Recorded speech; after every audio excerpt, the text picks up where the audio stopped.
Selamat pagi, perkenalkan nama saya Yosef Edipas Bermana Sitepu. Di sini saya akan menjelaskan apakah WPS itu layak digunakan atau tidak dan mengikuti langkah-langkah pembuatan WPS pre-qualification. Sebagai berikut, saya akan jelaskan di dalam video berikut. Oke, perkenalkan nama saya Yosef Edipas Bermana Sitepu dari kelas Kapal A semester 5, NIM 4412111023. Di sini saya akan menjelaskan cara-cara pengisian WPS pre-qualification dan apakah WPS itu layak setelah dilakukan beberapa uji. Di sini welding specification atau WPS-nya kita isi pre-qualified-nya diisi. Di sini kita tanda X dan kualifikasi testing atau PQR yes. Adapun dokumen-dokumen yang harus dimiliki di sebuah WPS yaitu nama company atau nama perusahaan yaitu PT Poly Batam, jenis pengerjaan atau proses weldingnya itu FCAW, kan ada beberapa jenis pengerjaan welding, ada FCAW, GTAW atau SAW. Dan di sini juga dijelaskan joint design usage yaitu tipenya tipe single. Apakah menggunakan backing? Iya. Baru di sini kita gunakan apakah menggunakan backing? Iya. Baru jenis backing materialnya itu ASTM A131A dengan root openingnya 1/4 inci.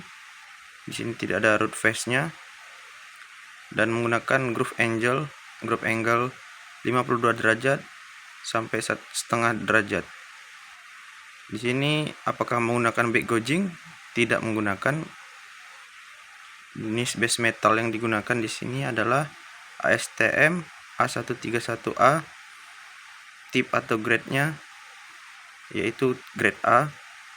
Thickness-nya yaitu groove yang digunakan 3/4 inci sampai 1,5 inci. Filletnya tidak ada. Oke, kita lanjut ke jenis filler metalnya. Di sini menggunakan filler metal AWS specification yaitu tipe A520 dengan AWS classification-nya ya jenis filler metalnya E71T1. Dan di sini kita menggunakan shielding atau gas pelindungnya itu tipe tidak menggunakan flux tetapi menggunakan gas CO2 dengan composition 100% CO2 dengan flow rate-nya 45 CFA, gas cup tipe 4. Dan kita lanjut ke preheat-nya. Preheat-nya di sini menggunakan preheat temperatur minimum 75 derajat Fahrenheit dengan interpass-nya itu 75 derajat Fahrenheit juga, maksimalnya di 350 derajat Fahrenheit.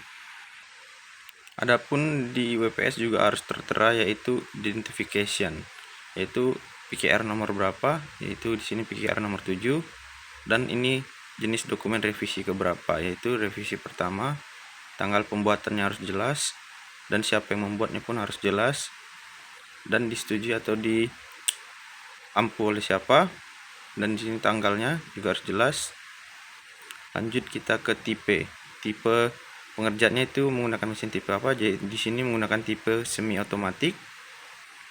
Lanjut ke posisinya, posisi yang digunakan di sini position of groove-nya yaitu 4G.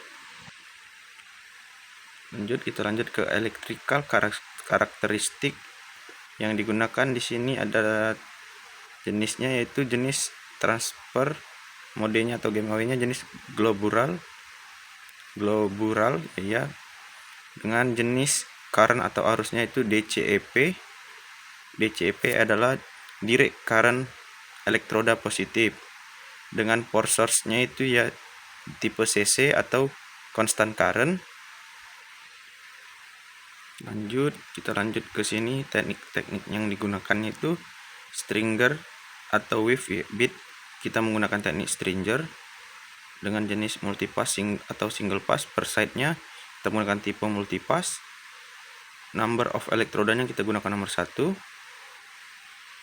Lanjut ke contact tube to work distance, kita menggunakan 3/4 sampai 1 inci. Jenis spinningnya non.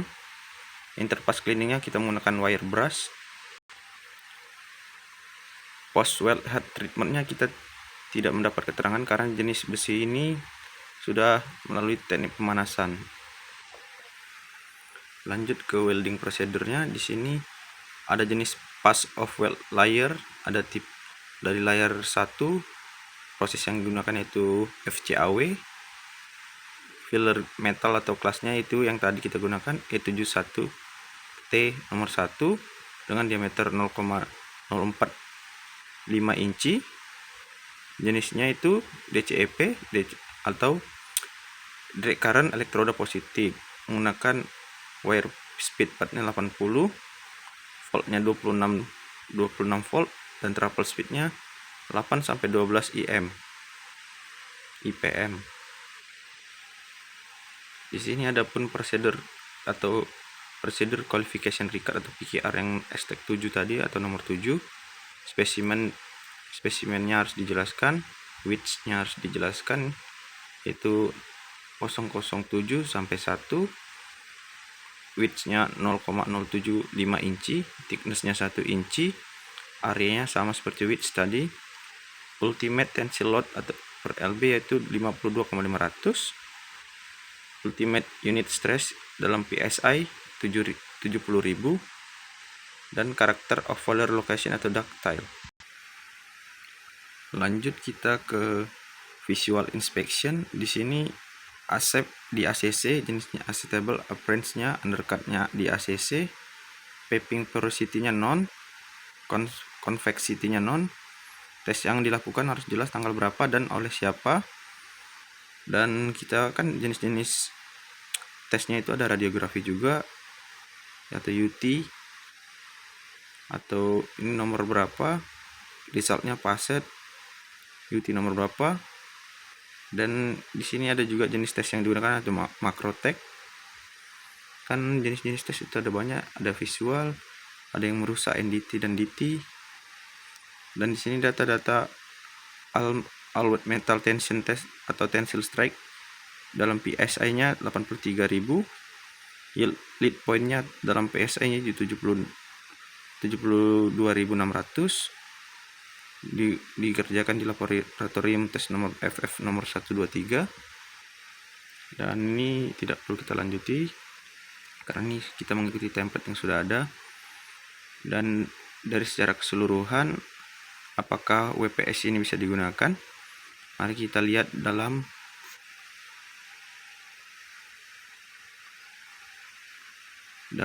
AWSD titik 1 tentang welding struktural. Di sini tadi kita menggunakan ASTM A31 grade A. Di sini dijelaskan yield minimum dan positifnya, minimum dan maksimumnya yaitu 34 KSI, atau kalau dalam KSI-nya itu 58.000 sampai 71.000.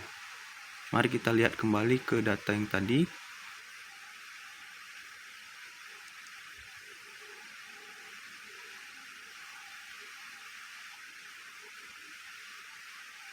Di sini didapatkan berdasarkan data di sini ASTM 131 grade A 58 sampai 71 KSI. Kita kembali ke data ini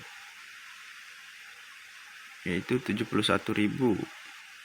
Jadi secara aturan dari AWSD 1.1, WPS atau WPS pre-application ini layak digunakan.